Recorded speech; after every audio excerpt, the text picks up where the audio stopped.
I recorded it all, and as dawn approached, I administered the final injection, a powerful amnesiac that would erase the night's events from his memory, leaving only a sensation of the worst hangover of his life. Before leaving, I planted 3 items in his apartment: a small camera in his bedroom light fixture, a keylogger on his laptop, and a GPS tracker in his phone case. Then I carefully erased all evidence of my presence and left him sprawled on his sofa. Phase 1 complete. For the next month, I played the same subservient doorman, enduring the same mockery with the same pained smile.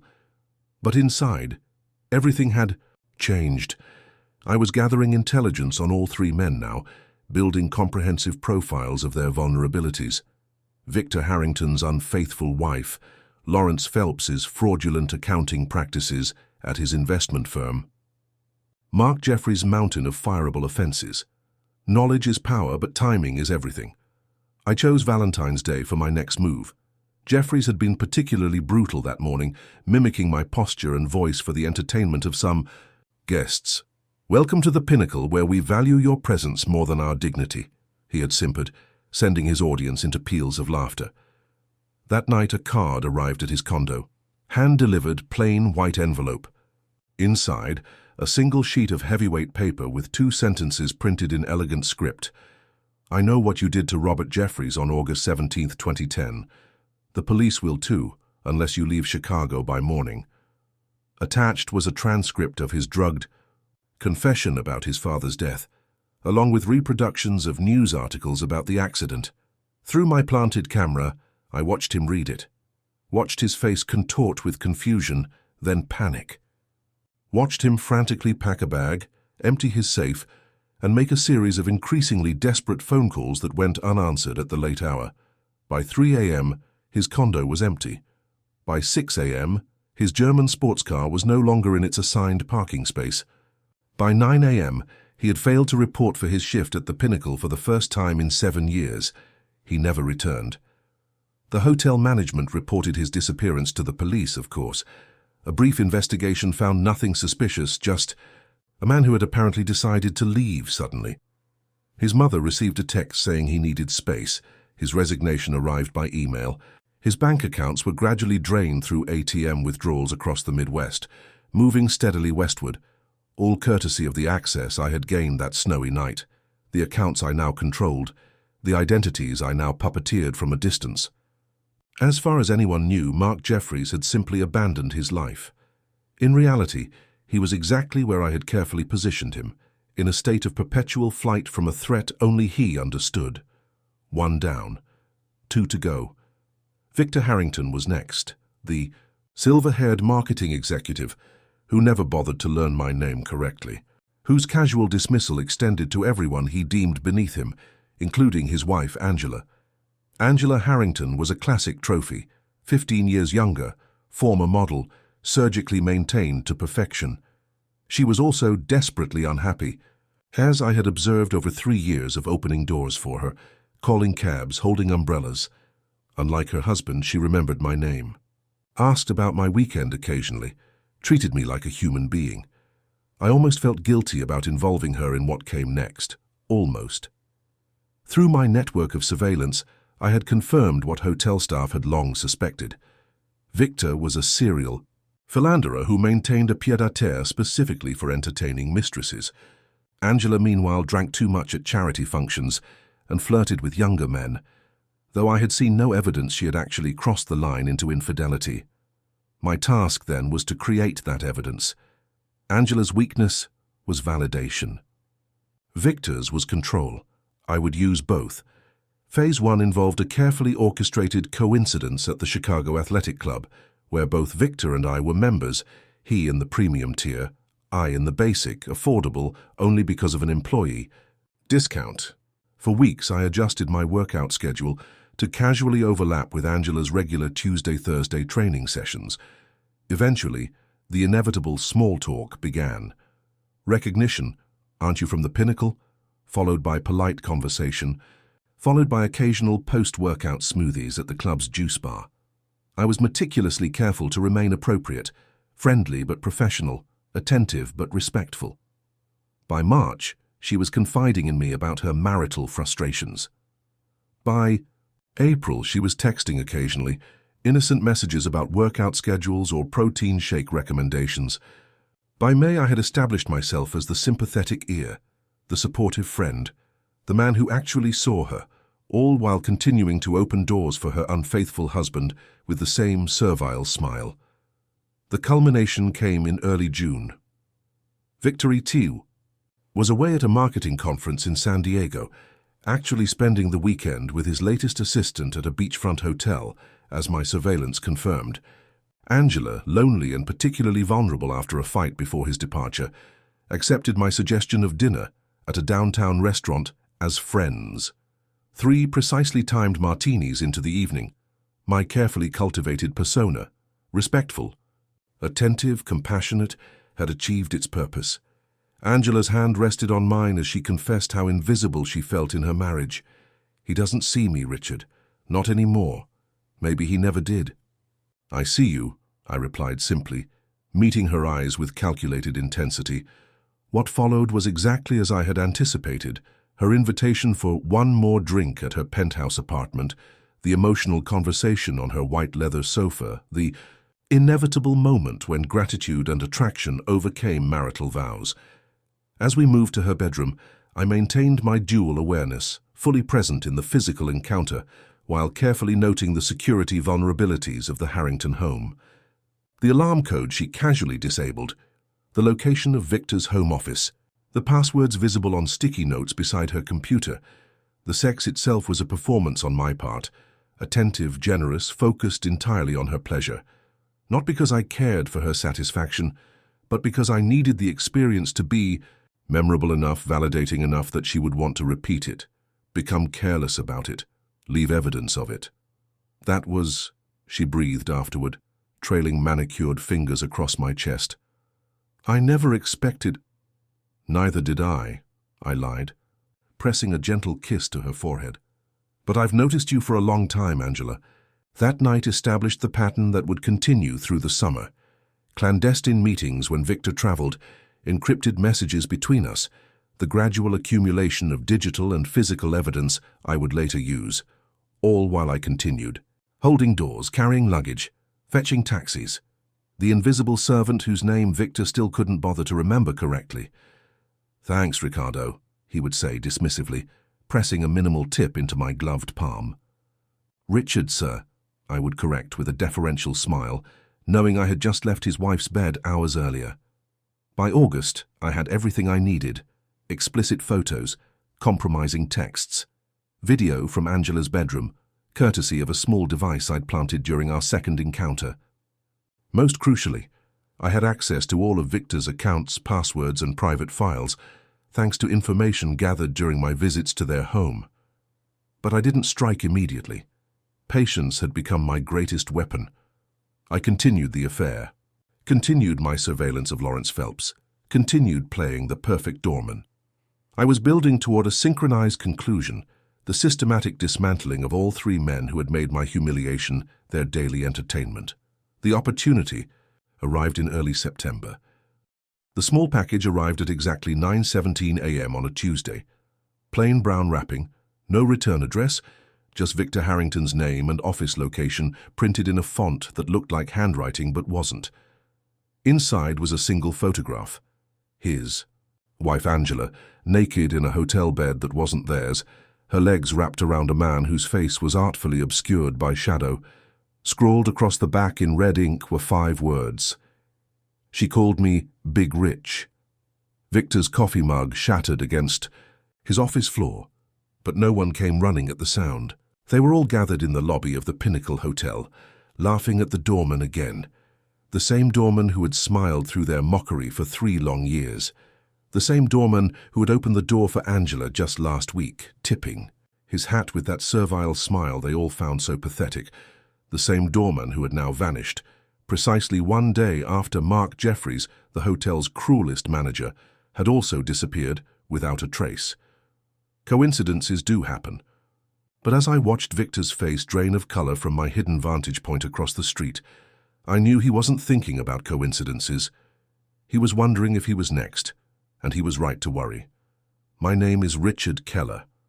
For 3 years, I was the pathetic doorman at the Pinnacle, the punching bag for board executives, the punchline to every joke. But I'm not laughing anymore, and neither are they. 6 months earlier, I stood at my post outside the Pinnacle Hotel, back straight, white-gloved hands clasped before me, eyes forward. It was mid-December in Chicago, the wind off Lake Michigan, sharp enough to flay skin, but doormen don't get to huddle or shiver. We remain statuesque, dignified, regardless of conditions. Another day in paradise, eh, Dick? Mark Jeffries sidled up beside me, his camel hair coat worth more than my monthly salary. As operations manager, he technically supervised all hotel staff, but he took special interest in tormenting me. "Good morning, Mr. Jeffries," I replied, with the practiced neutrality that had become my armor. "Jesus, do you ever get tired of being such a fucking doormat?" He chuckled, breathing whiskey fumes that the morning's coffee couldn't disguise. Dick by name, Dick by nature, I suppose. I maintained my forward gaze, expression unchanged. At 47, after careers that had risen and crashed in equal measure, I had learned to swallow my pride when necessary. The Pinnacle job hadn't been my first choice, but it paid the bills after the divorce, after the startup failure, after everything. "Oh, look, he's doing his British Guard impression again," Jeffries announced loudly as Victor Harrington and Lawrence Phelps approached, 2 more executives who worked in the luxury offices attached to the hotel complex. "Not even a smile for our distinguished tenants." "That's what I pay for in a doorman," Harrington said with mock seriousness. "Absolute devotion to the craft. Isn't that right, Ricardo?" "Richard, sir," I corrected quietly, hating myself for the automatic response. "Whatever," Phelps interjected. "Hey, Jeffries, you catch the game last night?" As the 3 men continued their conversation, literally talking around me as if I were an inanimate object, I held my position, opened doors when needed, thanked guests who didn't acknowledge me. It was the job. But that night, as I returned to my small apartment in Rogers Park, something shifted inside me. 3 years of accumulated humiliation crystallized into a hard, sharp object in my chest. I had endured their mockery, their casual cruelty, their systematic dehumanization, all with professional stoicism. I poured a glass of bourbon, neat, and stared at my reflection in the window. Outside, snow fell silently on Chicago's grid of streets. Within that reflection, I saw not the dignified professional I tried to project, but the broken man they perceived. The doormat, the punchline. "No more," I whispered to my ghostly image. "No fucking more." The plan formed slowly at first, then with accelerating clarity. I hadn't always been a doorman. Before the economic crash of 2008, I'd been a successful private investigator, surveillance my specialty. Before that, 4 years in Army intelligence. I had skills they couldn't imagine, connections they wouldn't believe, and I had something else, complete invisibility. The powerful sea servants as furniture, useful when needed, forgettable otherwise. They conducted business in front of me, took calls beside me, discussed their affairs within earshot. For years, I had been gathering information without intention, snippets of conversations, security codes casually mentioned, patterns of behavior, personal weaknesses. Now I would use it all, deliberately, systematically, devastatingly. I started with Mark Jeffries. The cruelest deserved to be first. Jeffries lived alone in a high-rise condo in Streeterville, paid for with family money supplemented by his hotel salary. His routine was predictable. Work until 6:30, drinks at Gibson's until 9, then home unless he'd picked up a woman, which happened approximately twice a month. Every Tuesday he had dinner with his widowed mother in Winnetka. Every other Saturday he played racquetball at the Chicago Athletic Association. For 2 weeks I shadowed him after my shifts ended, learned his blind spots, identified his vulnerabilities. And I waited for the perfect opportunity. It came on a Thursday night in late January. Chicago was paralyzed by a blizzard that had closed schools and offices, but the Pinnacle remained open, catering to stranded business travelers and wealthy guests. Jeffries had been particularly vicious that day, mocking my snow-covered uniform when I came in from clearing the entrance. "Look at Frosty the doorman," he had crowed to the front desk staff. "Did you build any snowmen out there, Dick, or are you one?" The lobby had erupted in laughter. some genuine, some uncomfortable, but obligatory. I had smiled tightly and returned to my post. That night I knew Jeffries would follow his snow day tradition, drinking bourbon at the hotel bar until closing, then stumbling the short distance to his condo. Chicago's streets were nearly empty, the blizzard having driven everyone inside. Perfect conditions. I waited in the service alley behind his building, dressed in maintenance coveralls with a Pinnacle Hotel logo I'd carefully reproduced. When Jeffries staggered around the corner at 1:47 a.m., I emerged from the shadows.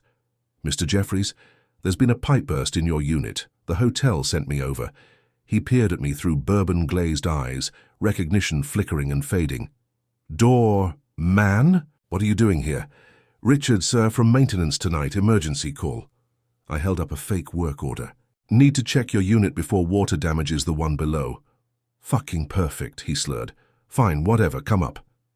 In his condo, I moved with efficient purpose toward the bathroom while he collapsed onto his leather sofa, already half unconscious. The drug I slipped into the water I offered him, just being helpful, making sure he stayed hydrated after all that drinking, took effect within minutes. When he was completely under, I went to work. First, his laptop. His password, Gibson, you're 12, pathetically obvious, gave me access to everything: emails, financial records, browsing history. I downloaded it all to an encrypted drive, then his phone, which unlocked with his unconscious thumbprint. Finally, I systematically photographed every document in his home office. But that was just preparation. The real work came next. From my bag, I removed a small kit containing several carefully prepared syringes. The cocktail inside, a combination of ketamine, scopolamine, and sodium pentothal I'd acquired through connections from my PI days, would create a state of extreme suggestibility without complete unconsciousness. "Wake up, Mark," I said after administering the first dose, lightly slapping his face. "We need to have a conversation." His eyes fluttered open, unfocused and confused. "What happening?" "Just a friendly chat." I settled into the armchair across from him. "You're going to tell me everything, every dirty secret, every vulnerable spot, everything that could destroy you." And he did. For 3 hours, in slurred but meticulous detail, Mark Jeffries confessed his sins. The embezzlement scheme he'd been running at the Pinnacle for years, the sexual harassment of at least 6 female employees, the cocaine habit, the gambling debts, even the fact that he'd been driving the night his father died in what was reported as a solo accident. Lawrence Phelps was the quietest of my tormentors, not the initiator of mockery like Jeffries, nor the casually cruel aristocrat like Harrington, but the eager participant. The yes-man who laughed the loudest at their jokes, who added his own barbs when safe behind their social protection. He was also the most vulnerable. My surveillance had revealed a man living significantly beyond his means, maintaining a lifestyle that matched his wealthier colleagues while earning considerably less. The explanation emerged through careful observation of his work patterns and subtle access to his financial records. Phelps was running a modest Ponzi scheme through his investment advisory business. Nothing at the Madoff level, but significant, enough to devastate his clients and send him to prison when discovered. He had been siphoning funds for years, using new client money to maintain the illusion of returns for existing clients, while funneling millions into his own lifestyle. His particular weakness was his reputation. Phelps had cultivated the image of the consummately ethical financial advisor, church-going, family-oriented, conservative. His fraud would be devastating professionally. The revelation that he had used client funds for cocaine and escorts would destroy him personally. Had documented both activities extensively. The third week of September presented the perfect alignment. Victor Harrington left for a week-long conference in New York, with his mistress joining him for the weekend. Lawrence Phelps had a major client presentation that Friday, where he would be soliciting an additional $2 million investment from an elderly couple who had already lost half their original investment without knowing it. Time to end the game. Thursday morning. I performed my doorman duties with the same professional demeanor I always maintained. I nodded respectfully to Phelps as he strode past with a dismissive, "Morning, doorman." I accepted Victor's usual "thanks, Ricardo" as he left for the airport. Neither man had any idea that I had already set events in motion that would dismantle their lives within 24 hours. At precisely 9:17 a.m. on Friday morning, Victor Harrington received the package containing photographs of his wife with me, his identity clearly visible, hers unmistakable despite strategic shadowing of her face. The message was clear. I had been sleeping with his wife, but I was giving him a chance to save face by not revealing her identity to others. Simultaneously, Lawrence Phelps received a different package at his office, comprehensive documentation of his financial fraud, along with photographs of him using cocaine with escorts at a downtown hotel. Attached was a simple note. "This information goes to your clients and the SEC at 5 p.m. today, unless $1 million is transferred to the enclosed account number. Consider it an investment in your future."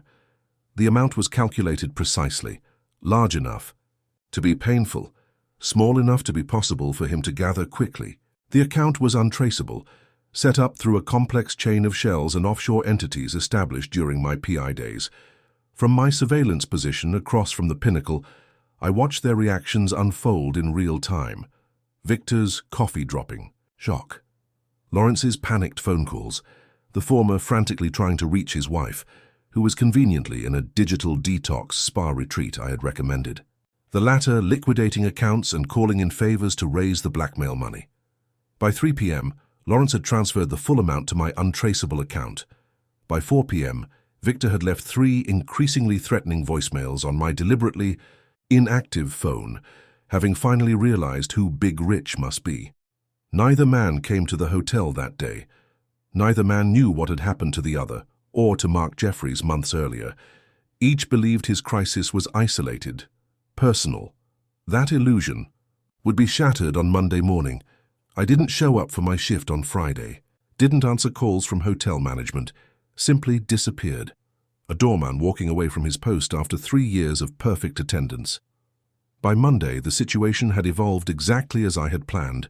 Victor Harrington, unable to reach his wife all weekend and consumed by rage over her betrayal with the help, stormed into the pinnacle, demanding to know my whereabouts. Lawrence Phelps, having paid the blackmail but receiving no confirmation of his evidence being destroyed, arrived in an equally agitated state, though for very different reasons. They converged at the front desk simultaneously, each man shocked to see the other in a similar state of dishevelment and panic. "Where is he?" Victor demanded of the confused desk clerk. "Where's that fucking doorman?" "Richard Keller. He hasn't reported in since Thursday," the clerk replied. "Management has been trying to reach him." "That bastard," Victor spat. "When I find him, I'll—" "You're looking for Keller too?" Lawrence interrupted, his face draining of color. "What did he do to you?" The moment of mutual recognition, the dawning understanding that they might be experiencing related attacks, was visible even from my observation point across the street. Their conversation moved to urgent whispers, comparing notes, realizing the coordinated nature of what was happening. What they didn't yet understand was that I was just getting started. At precisely 10 a.m., as they huddled in agitated conversation, both men's phones chimed simultaneously with text notifications. From my remote position, I watched them check their devices with visible dread. Victor received a video, just a 10-second clip, of Angela and me in their bed, her face now clearly visible as she straddled me, calling out my name in ecstasy. Lawrence received something far more damaging. Confirmation that despite his payment, copies of his fraud documentation had been sent to the SEC, the Chicago Tribune, and each of his major clients. Both messages contained the same postscript. Mark Jeffries says hello from Seattle.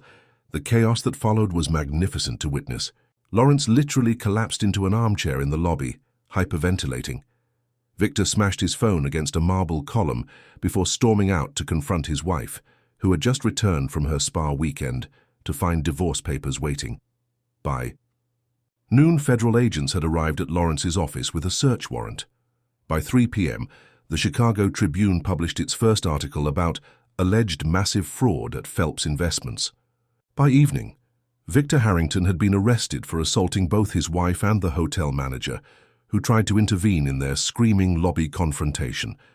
I watched it all unfold from various surveillance positions throughout the day, savoring each development like courses in an exquisite meal I had spent months preparing. That night, I returned to my apartment for the last time, methodically packing the few possessions I intended to keep. The majority of my 3 years' salary, lived on minimal expenses and saved diligently, had already been transferred to untraceable accounts. The blackmail payment from Lawrence was merely a bonus, poetic justice for years of minimum wage humiliation. Before leaving Chicago permanently, I completed one final task, a carefully worded email sent to both the hotel management and the Chicago police, explaining exactly what had happened to Mark Jeffries, Victor Harrington, and Lawrence Phelps. Not a confession, I admitted no illegal actions, but a detailed narrative of their systematic abuse and its consequences. How years of dehumanization had motivated careful observation. How powerful men, who treat others as invisible, often fail to consider those same invisible people might be watching, learning, gathering information. How every cruel joke, every dismissive gesture, every dehumanizing interaction had been catalogued and ultimately weaponized against them. The email concluded with a simple statement. When you treat people as nothing, don't be surprised when they return the favor.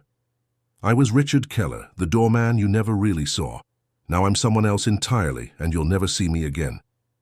6 months have passed since I left Chicago. The money is holding out nicely in accounts established under an identity that never opened doors or carried luggage or endured mockery for others' entertainment. I've settled in a coastal town where nobody knows me as anyone's punchline. I follow the aftermath from a distance. Lawrence Phelps pled guilty to multiple fraud charges and received 12 years in federal prison. Victor Harrington's assault charges were eventually dropped, but his career imploded after the scandal. His marriage ended, and he was last reported living in his brother's basement in Naperville. Mark Jeffries remains officially missing, though Chicago police have stopped actively investigating after my email explained his self-imposed exile. The Pinnacle Hotel instituted a comprehensive anti-bullying policy for all employees and contractors. Small victories. Sometimes I think about Angela Harrington, the only collateral damage I regret. She was kind to me in her way, though not enough to protest her husband's cruelty. Last I heard, she'd moved back to California, starting over much. As I have. People often mistake patience for weakness, dignity for doormathood. They assume that someone who absorbs abuse without visible reaction must be incapable of responding. They forget that history's most dangerous predators are those who watch silently before striking. I spent 3 years as a punching bag, a punchline, a piece of human furniture holding doors for men who thought themselves untouchable. I smiled and nodded and absorbed their mockery while meticulously documenting their vulnerabilities. Then I destroyed them so completely that the ruins of their lives stand as monuments to a simple truth. The man who opens the door sees everything that passes through it, and sometimes he closes it behind you permanently. My name was Richard Keller. I was the doorman everyone mocked until I wasn't, and I don't joke anymore.